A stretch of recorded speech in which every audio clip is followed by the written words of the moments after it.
মির্জা আব্বাস ভাই কামান দাগিয়েছেন, একদিকে মির্জা ফখরুল আর একদিকে মির্জা আব্বাস, দুই দিকে দুই মির্জা বিরামহীনভাবে সোশ্যাল মিডিয়ার পিছে লাগিয়েছে।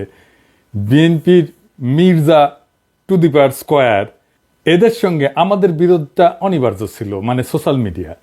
জুলাই আগস্ট বিপ্লবের মধ্যে দিয়ে যে নতুন বাংলাদেশ গড়ার স্বপ্ন আমাদের তরুণ প্রজন্ম দেখতেছে, সেই নতুন বাংলাদেশে মির্জা আব্বাসদের রাজনৈতিক নেতৃত্ব মূল্যহীন হয়ে পড়ছে।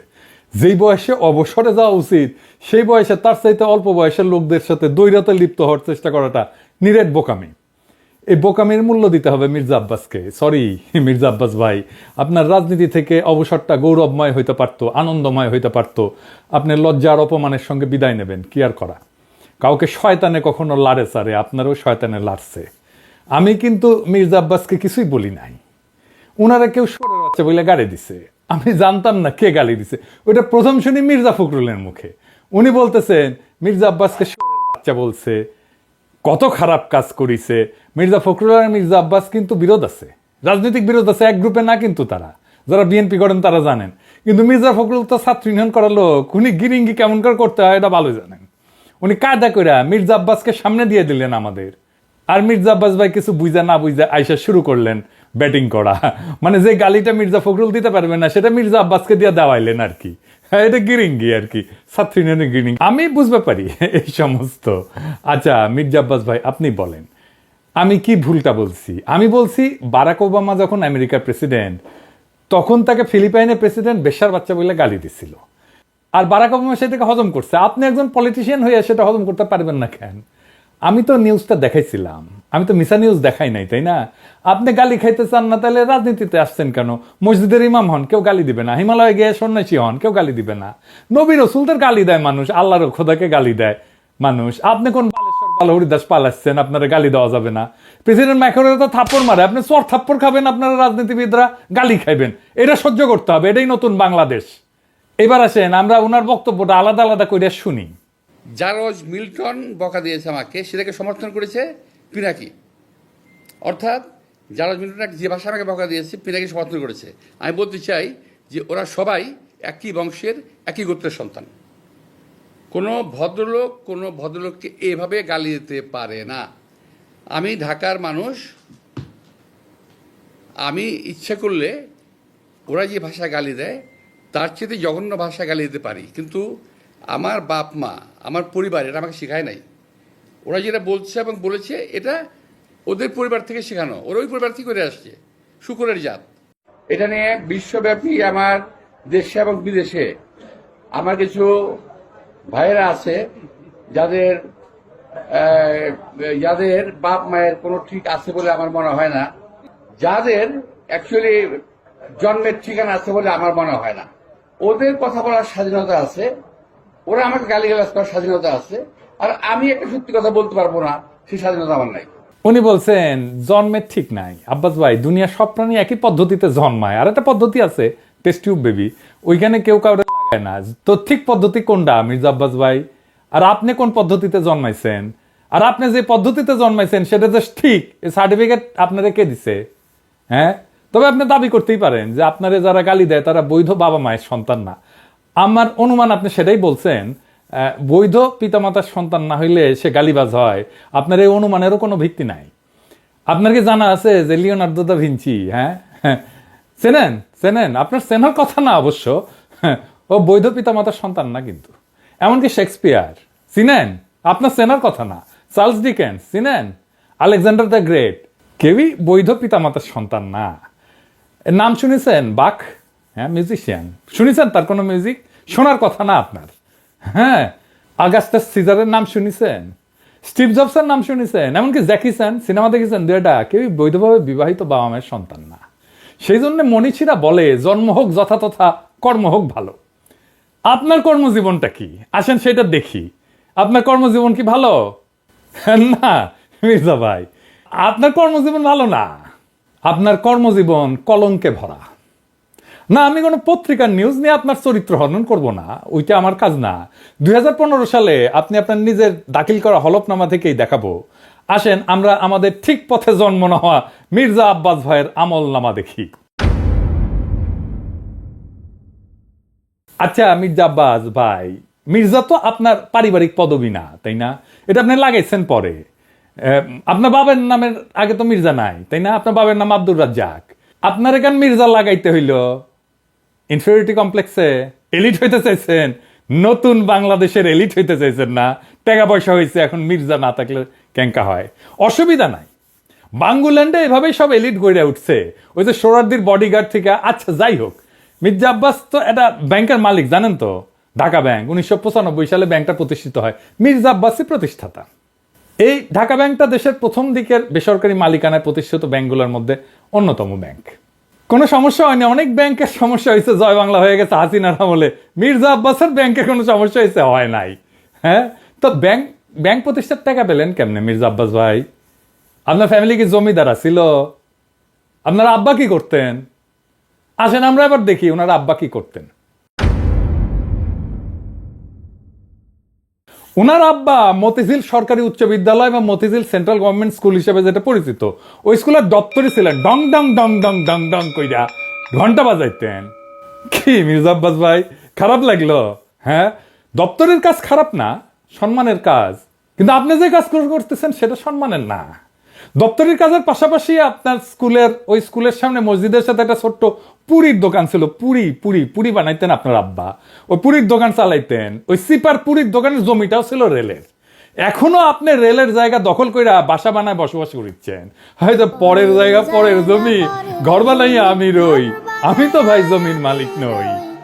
দপ্তরি থাকাটা কোনো অপরাধ না, লজ্জারও না। কিন্তু ওই অবস্থা থেকে ব্যাংক মালিক হওয়ার জার্নিটা আমরা বুঝা দেখতে চাই। কেমনে বাংলাদেশের এলিট তৈরি হয়েছে, কেমনে বাংলাদেশের পলিটিশিয়ানরা তৈরি হয়েছে, কেমনে বাংলাদেশের রাজনীতিতে দুর্বৃত্তায়ন হয়েছে। 1991 সালে প্রথম এমপি হন মির্জা আব্বাস। তারপরে কিছুদিনের মধ্যে ঢাকার মেয়র, আর 4 বছরের মধ্যে ব্যাংক মালিক। এমপির বেতন কত মির্জা ভাই? মন্ত্রীর বেতন কত? 1-1.5 লাখ টাকা সেই সময় মাসে, তাই না? তো কোন জাদুর কাঠি পাইলেন যে ব্যাংক বানানোর টাকা পাইছেন? এমপি হওয়ার আগে কি করতেন আপনি? আপনি ছিলেন কমিশনার। কমিশনারের বেতন কত? আপনার বৈধ ব্যবসা কি ছিল? বৈধ ব্যবসা ছিল ওই অঞ্চলে শাহজাহানপুরের গরুরহাটের ইজারা নিতেন আপনি। সেই 75 পরবর্তী সময় কমলাপুর রেলওয়ে যত ঠিকাদারি, সড়ক পরিবহন সহ আরো বহু জায়গা থেকে চাঁদা উঠাইতেন। চান্দা তোলাটা আপনার পুরানো অভ্যাস, তাই চান্দা তুলে আমাদের টাকা দিতে চায় যেন আমরা ইউটিউবিং ছাড়ি। শুনেন, ওরা ওই যে ইউটিউবের মধ্যে কি যে পয়সা কামানোর একটা রাস্তা আছে ওদের, সে পয়সা কামাইতেছে। আরে ভাই, পয়সা যদি লাগে আমাদেরকে বল, আমরা চাঁদা দিলে দিব না, অসুবিধা নাই তো। চান্দা তোলা ছাড়া আর কিছু করার যোগ্যতা মির্জা আব্বাস আপনার ছিল না কোনোদিনই। কারণ উনি আবার দারুণ মেধাবী। আপনার ইউনিভার্সিটিতে পড়ার যোগ্যতা হয় নাই। সোহরাওয়ার্দী কলেজ থেকে 2nd ক্লাসের ডিগ্রি পাস করেছেন, এই যে সার্টিফিকেট আপনার, দেখেছেন? আল্লাহ বাঁচাইছে, আর একটু কম হলে তো জাতির ফিতা হয়ে যাইতেন। তো উনি নিজেই নিজের সার্টিফিকেট দাখিল করেছিলেন। যাই হোক, এই একাডেমিক কোয়ালিফিকেশন নিয়ে আপনার তো কেরানিরও চাকরি হইতো না কোথাও, বাংলাদেশেও না। আপনার তো কিছু করার ক্ষমতাই নাই। ইউটিউবে টাকা পাওয়া যায়, কথা সত্য। বই লেখাও টাকা পাওয়া যায়, শিক্ষকতা কইরা, অভিনয় কইরা, কবিতা লেখা, গান গাইয়া টাকা পাওয়া যায়। প্লেন চালালেও টাকা পাওয়া যায়, রিক্সা চালালেও টাকা পাওয়া যায়। আপনার ড্রাইভারও যে ড্রাইভিং করে সেটা তো টাকা পাওয়া যায়। তো আপনি এর কোনোটাই পারেন না। আপনি চান্দা তুলে টাকা তুলতে পারেন, ওটাই আপনার উপার্জন, ওইটাই আপনার ক্ষমতা। তো চান্দা তুলে টাকা দিয়ে ইউটিউব বন্ধ করার আবদার কেন করতেছেন? ব্যথা বেশি দিচ্ছি, ব্যথা কি জিনিস আপনি টের পান নাই? আপনার তো কোনো স্কিল সেট নাই, আপনি কোনো কিছু করে উপার্জন করতে পারবেন না, তাই আসছেন রাজনীতিতে। এটাই বাংলাদেশের রাজনীতির মধু। আপনি ব্যবসাও পারেন না, তাই পারলে এন্টারপ্রেনার হইতেন। তো সম্পদ তৈরির জন্য চান্দাবাজি করেছেন, করেন, এখনো করেন, বোঝা গেল। কিন্তু কোন জাদু বলে ব্যাংক বানাইছেন সেটা আমরা খুঁজে দেখবো, গলায় পাড়া দিয়ে এটা বের করব। আমরা আরো আগে যাই, 1971-এ আপনি তখন মোটামুটি দামরা, কলেজে পড়েন। আপনি নিজে দাবি করেছেন আপনি মুক্তিযোদ্ধা। শোনেন, মূলত আমি এক কথা বলতে পারবো যে ওই 26শে মার্চের রাত্রে যদি আমরা ওই আওয়াজ না পেতাম, যদি আমরা, তাহলে দেশের মানুষের ভাগ্য নিয়ে বহু লোকই সিনেমিনি খেলার সুযোগ পেত, সেটা আর পায়নি। পরবর্তীতে আমরা মুক্তিযুদ্ধে যাই এবং দেশের স্বাধীনতা যুদ্ধে অংশগ্রহণ করি। এটা আবার বিএনপির পেজ থেকে শেয়ার দেওয়া। এই বক্তব্যে উনি বলছেন মুক্তিযুদ্ধে কি করেছেন সেটার কোনো কিন্তু উল্লেখ নাই। 25শে মার্চে কি হয়েছে, শাহজাহানপুরে ওনার বাসা থেকে কি দেখেছেন, ওইটুকুই শুধু বলতে পারেন, তার বাইরে আর যাইতে পারেন না। তার বাইরে গেলে জিয়াউর রহমান মুক্তিযুদ্ধের ঘোষণা অমুক তমুক ওই জায়গায় চলে যান। উনি কোথাও মুক্তিযুদ্ধ করেন নাই। কোন সেক্টরে যুদ্ধ করেছেন, কোথায় ট্রেনিং নিছেন, কারা ছিল সহযোদ্ধা, মিছা কথা কইতে লজ্জা লাগে না মির্জা আব্বাস? এটা চেনেন? 1971-এ পাকিস্তানি বাহিনী তার নাম শুনলে কাপড় নষ্ট করে ফেলতো। ঢাকার গেরিলা মুক্তিযোদ্ধা সাদেক হোসেন খোকার দলের। আমি তার কাছ থেকে জানছি আপনি মুক্তিযুদ্ধ করেন নাই। এমনকি আপনি এই যে যারা মুক্তিযুদ্ধ করছে একই সময় ঢাকায়, আজম খান, ইকবাল সুফি, আলমাস লস্কর, কাজী মোহাম্মদ হেদায়েতুল্লাহ, মোহাম্মদ শফি, খুরশিদ আব্দুল মতিন, আবু তাহের, মোহাম্মদ বাশার, খন্দকার আবু জায়েদ, জিন্না, ফরাদ জামিল, ফুয়াদ, মোহাম্মদ শামসুল হুদা, ডক্টর নিজাম, জাহের, কোসি, ঢাকার মুক্তিযুদ্ধের সেই উজ্জ্বল নামগুলা কারো বন্ধু সার্কেলের লোকও আপনি ছিলেন না। 1971-এ মুক্তিযুদ্ধের যাওয়ার সাহস হয় নাই, আজ আসছেন 71 বাঁচাইতে, দ্বিতীয় স্বাধীনতাকে অস্বীকার করতে। বাহ বাহ, চমৎকার চমৎকার। আর এক জাফর ইকবাল রাজনীতিতে আবার বলছেন আমরা নাকি হাসিনারে যারা সমর্থন করছে সে ব্যবসায়ীদের বিরুদ্ধে কিছু বলি না। শুক্রের গ্রুপ ওরা কিন্তু দেখেন, ওরা শুধু রাজনীতিবিদদের পিছনে লেগেছে, কিন্তু যারা নাকি এই যে হত্যাকাণ্ড ঘটালো, এই যে ছাত্রদের হত্যাকাণ্ডটা ঘটালো, একটা বিশাল একটা ব্যবসায়ী গ্রুপ আছে না? আপনারা দেখেন নাই 3 তারিখে, 3 তারিখে আগস্টের 3 তারিখে যারা হাসিনার সঙ্গে দেখা করেছিল, মিটিং করেছিল এবং বিভিন্ন ভাষায় তাকে এমনভাবে কথা বলেছিল যে হাসিনা খুন করতে উৎসাহিত হয়েছিল, তাদেরকে এমনভাবে প্রভোগ করা হয়েছিল যে হাসিনাকে খুন করতে উৎসাহিত করা হয়েছে। সেই লোকগুলোর সম্বন্ধে তারা কিছু বলে না, তারা কিছুই বলে না, তার মুখে কোনো শব্দ নাই। তো মির্জা আব্বাস কি শুক্রে 8 দিন হইলে আমার ভিডিও দেখেন, তিনি কি কাউরে ছাড়িছে? হাসিনা যখন ক্ষমতায় তখন একটা এপিসোডই করছে আলাদা করে ফ্যাসিবাদের সমর্থক ব্যবসায়ীদের, এডিটর সাহেব দেখে দেন না কিছু এক না ওটা থেকে। এফবিসিসি এর একটা কনফারেন্স আছে, সেইখানে বাংলাদেশের ব্যবসায়ী নেতারা হাসিনাকে সামনে রেখা নানাভাবে তেল দিছে, শেখ হাসিনার নামে জয়ধ্বনি দিছে, গানের কলি ব্যবহার করে হাসিনার মন পাওয়ার চেষ্টা করছেন। হাসিনাকে যারা উৎখাত করতে চায় তাদের দেখে নিবে বলছে হাসিনাকে যারা উৎখাত করতে চায় তাদের ঠেকায় দিতে বাংলাদেশের ব্যবসায়ীরাই যথেষ্ট। জয় শেখ হাসিনা, জয় শেখ হাসিনা। সালমান ভাই রাঘব আমাকে বলছে বলার জন্য, হ্যাঁ শেখ হাসিনা সরকার, শেখ হাসিনা সরকার, শেখ হাসিনা সরকার। কিন্তু হাসিনা যাওয়ার পরে আপনার সামনে কেন সময় টিভির মাইক্রোফোন এডিটর সাহেব বড় কইরা দেখান, মাথার উপরে কেন চ্যানেল 24 এর লোগো? ওরা কি আপনার দুলাভাই লাগে নাকি আপনার চান্দা দেয়? আবার শোনেন বলতেছে আমরা নাকি সবার পিছিয়ে লাগি।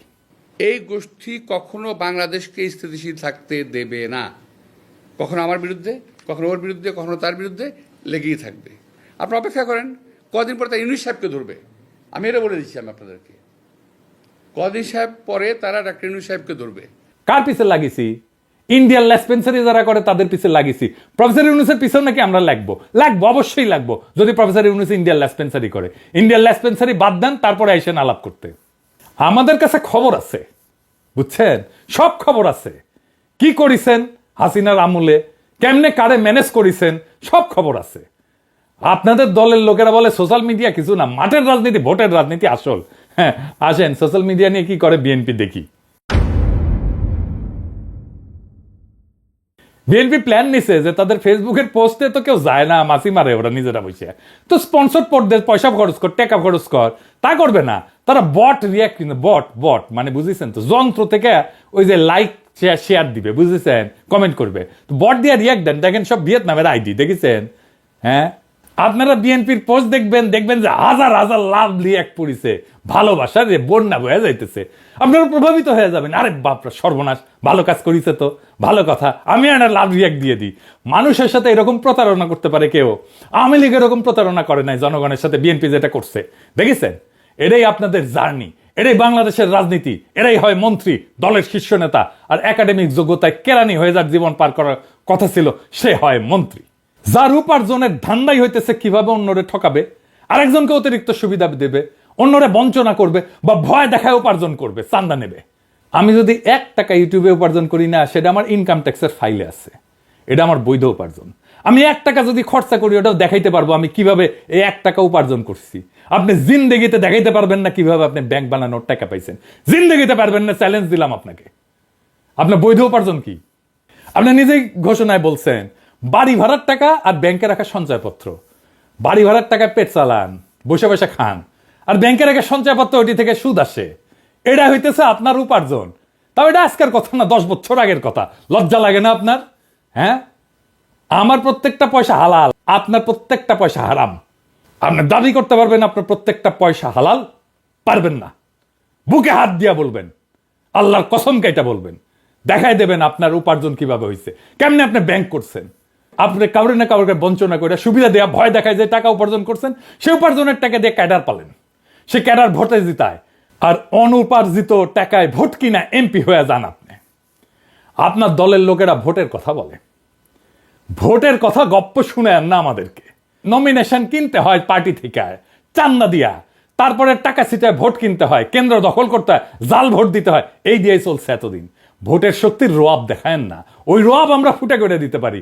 জুলাই বিপ্লবের আকাঙ্ক্ষা ছিল এই বন্দোবস্তের পরিবর্তন, সত্যিকারের মেধাবীদের দিয়ে রাষ্ট্র চালানো। আপনার কোনো স্কিল নাই মন্ত্রী হওয়ার, আপনার রাষ্ট্র জিনিসটাই বোঝেন নাই, আপনি রাজনীতিও বোঝেন নাই। ক্ষমতা আপনার কাছে টাকা উপার্জনের মৌকা, আর কিচ্ছু না। মির্জা ফখরুল বলছেন আমরা কোথায় নিয়ে যেতে চাই দেশকে, শুনেন।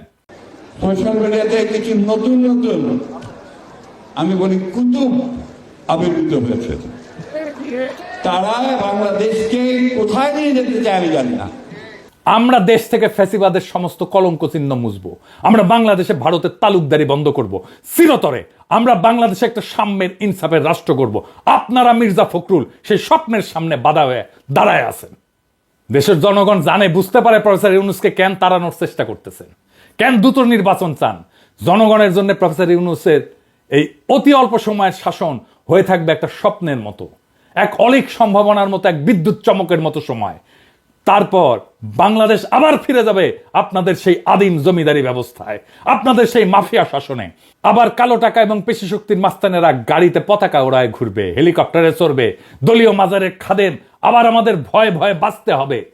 ক্ষমতার অঙ্গুল হেননের নিয়ত নির্দিষ্ট হবে আমাদের মতো ছোটখাটো মানুষদের। আমরা জানি আমাদের দাসের জীবন, আমরা পুতুল নাচের রীতি কথার দুর্ভাগ্যপীড়িত জাতি, সমাজের সবচেয়ে অযোগ্য, অশিক্ষিত, দাম্ভিক, অসৎ মানুষের বড় গলা শোনা ভয়ের রাজ্যে জীবন মৃত আমরা জানি আপনাদের বসংবৎ কোটাল পুত্রের ভিন্ন মতের আগাছা কেটে ফেলার অভিযানে আমরা যে কোনো সময় কচু কাটা হয়ে যেতে পারি। আমাদের জীবন মিথ অফ সিসিফাস। সিসিফাসের গল্প জানেন? আর এক অভিশপ্ত জীবন ছিল, পাহাড়ের নিচ থেকে পাথর ঠেলে ঠেলে ঠেলে ঠেলে যখন সে উপরে নিয়ে যায় একেবারে চূড়ায়, তারপর আবার সেই পাথরটা নিচে পড়ে, আবার তার ঠেলে ঠেলে ঠেলে ঠেলে উপরে নিয়ে যেতে হয়। এটাই তার অভিশপ্ত জীবন। আমাদেরও বাংলাদেশের নাগরিকদের জীবন মিথ অফ সিসিফাস। আমাদের অভিশপ্ত জীবন সিসিফাসের মতো। আমাদের সন্তানেরা বারবার রক্ত দিবে এই আর ক্ষমতার রাক্ষস তাড়াইতে, আবার নতুন রাক্ষস এসে দখল করবে জনপদ। আমাদের আসলেই কোনো মুক্তি নাই।